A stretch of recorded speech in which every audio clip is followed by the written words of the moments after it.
Bonjour à tous, bonjour à toutes. Aujourd'hui on se retrouve pour une nouvelle vidéo, épisode 2 de Present Your Bookshelf. Nous y sommes, je filme enfin le mien aujourd'hui. La luminosité risque un peu de changer parce que la nuit tombe. Je voulais partager cette vidéo en deux parties, la présentation plus en détail de ma bibliothèque en vous disant de quoi elle se compose, tout ça. Et ensuite je me poserai les mêmes questions que j'ai posées à Lisa dans l'épisode 1 pour un peu en savoir plus sur cette petite merveille qui est d'ailleurs très jolie sur ce cadre. Je vais me déplacer pour vous mettre des plans ici en close-up. Tout d'abord j'ai voulu la partager en 3 étagères parce qu'en fait c'est même pas du tout un choix, je sais pas ce que je raconte, c'est parce que j'avais plus de place.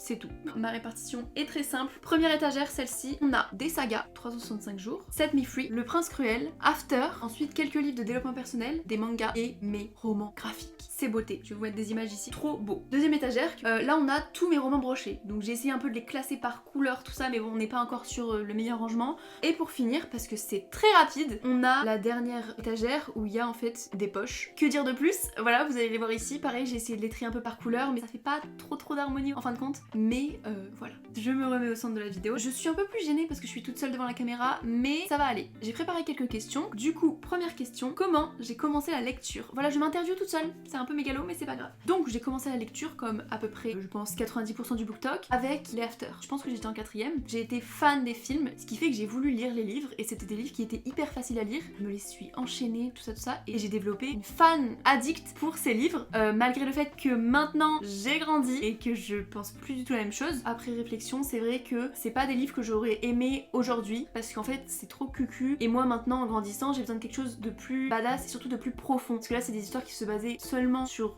le cul, et on réglait les problèmes comme ça dans leur couple, et pour moi c'est pas du tout ma conception du couple, donc je n'aurais pas le même regard sur cette saga. Deuxième question, qu'est-ce que la lecture m'apporte dans ma vie? Alors pour ça, plein de trucs.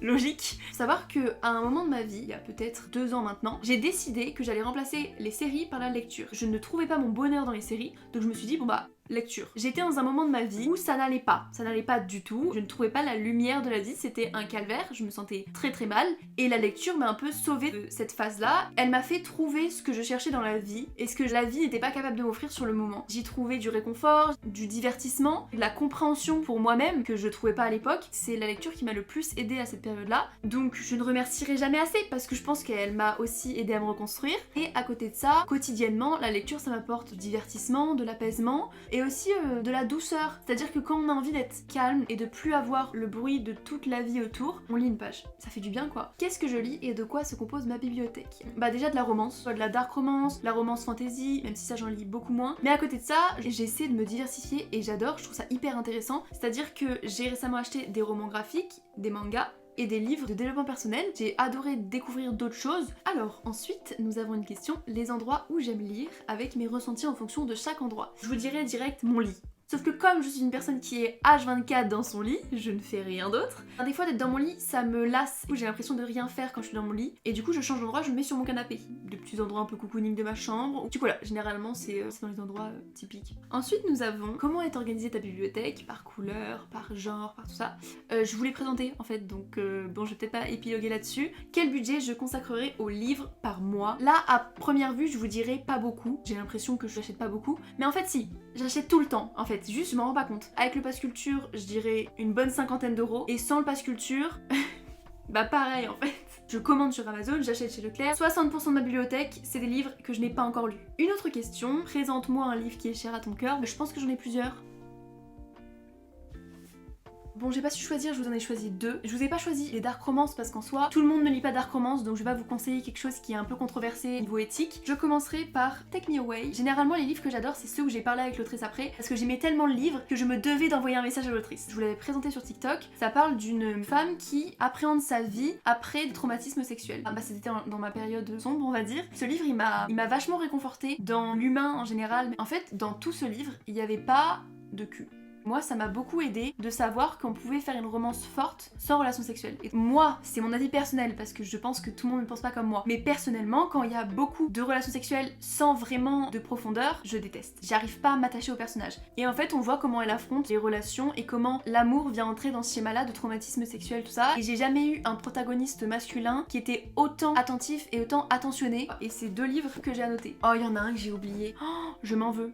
Ensuite nous avons Bad Girl Sexy Boy. Celui-là j'en parlerai toujours je pense. C'est un nom tellement cliché pour une histoire tellement profonde. C'est l'histoire d'une femme qui a pareil des traumatismes dans sa vie et du coup ces traumatismes se transforment en cauchemars, ce qui la fait courir dans son sommeil, ce qui fait qu'elle ne peut pas courir dans son sommeil et courir à des compétitions. Donc ça crée de l'animosité avec son prof de sport, ce qui fait que peut-être qu'une petite romance va se créer entre les deux. C'est vraiment une romance qui m'a énormément touchée. Peut-être que le fait que l'homme soit plus âgé m'a plus touchée parce qu'il y avait ce côté réconfort, attention, peut-être plus mature que quelqu'un d'autre. J'arrive même pas à vous le décrire en quelques mots, mais c'est un de mes préférés. Ensuite, nous avons un livre que j'ai détesté. Je vais casser tout mon setup. Il y en a un que j'estime avoir vraiment pas aimé, voire détesté, et un autre que je suis très mitigée. Le premier c'est Five, c'est une dark, apparemment. J'ai commencé à le lire, spoil.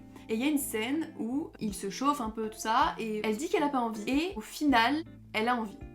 Le mec force tellement qu'elle a envie. Vous voyez là le petit red flag qui se...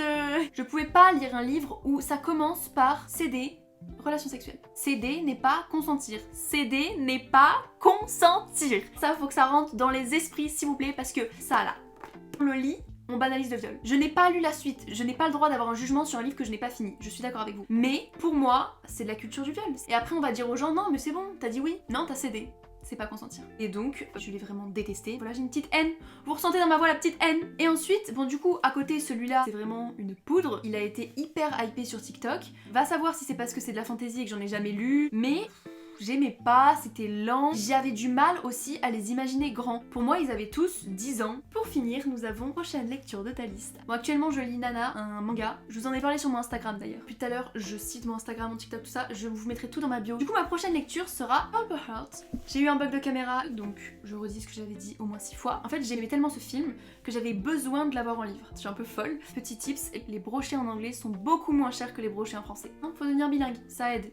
J'espère que cette vidéo vous aura plu. Je parle un peu vite des fois, j'en suis désolée. Tous mes réseaux sont dans ma barre d'infos. Ça, c'est vraiment une phrase de youtubeuse. Je vous fais de gros bisous. À bientôt. Bisous!